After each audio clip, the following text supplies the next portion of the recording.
Voici l'un des convois les plus sécurisés au monde, le cortège du président des États-Unis. Composé d'une centaine de personnes, de 50 véhicules avec des gadgets dignes des plus grands films d'espionnage, il a un seul objectif, protéger le président.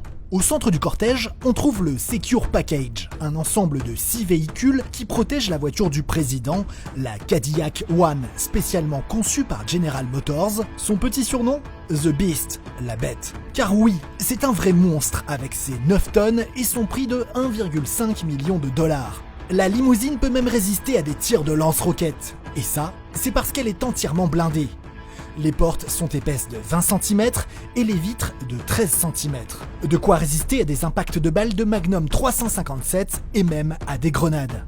Les pneus aussi sont très résistants. La bête peut continuer à rouler jusqu'à 100 km/h, même avec les 4 pneus à plat. À l'intérieur se trouve un véritable arsenal de guerre. Un lance-roquettes, du gaz lacrymogène, des lunettes de vision nocturne, des fusils à pompe et 2 poches de sang du même groupe que celui du président. Rien ne peut atteindre le dirigeant, même pas l'air extérieur.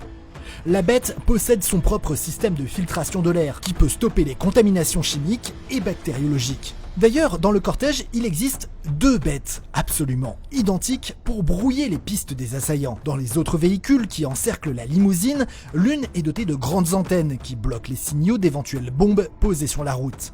3 autres véhicules transportent des membres des forces spéciales et des militaires armés prêts à ouvrir le feu en cas de danger. Des médecins sont également présents. Derrière se trouve une ambulance spéciale, encore une autre voiture avec des gardes armés et un véhicule de renseignement, la ID Car, qui communique avec les autres unités. Et à l'avant, 3 véhicules spéciaux ouvrent la voie, vérifient la route et écartent les dangers potentiels, accompagnés de 7 escadrons de motards, les Sweepers. Au total, près de 50 véhicules sont mobilisés lors des déplacements terrestres du président et ils sont acheminés par avion cargo lorsqu'il se rend à l'étranger. Et tout ça, ça a évidemment un coût. Chaque déplacement du cortège coûterait environ 150 000 $ par heure, mais le convoi n'a pas toujours été aussi protégé. C'est la mort de Kennedy, abattu par un tireur isolé alors qu'il traverse les rues de Dallas dans son cortège, qui va le rendre ultra sécurisé. Car être président des États-Unis, ça implique des risques.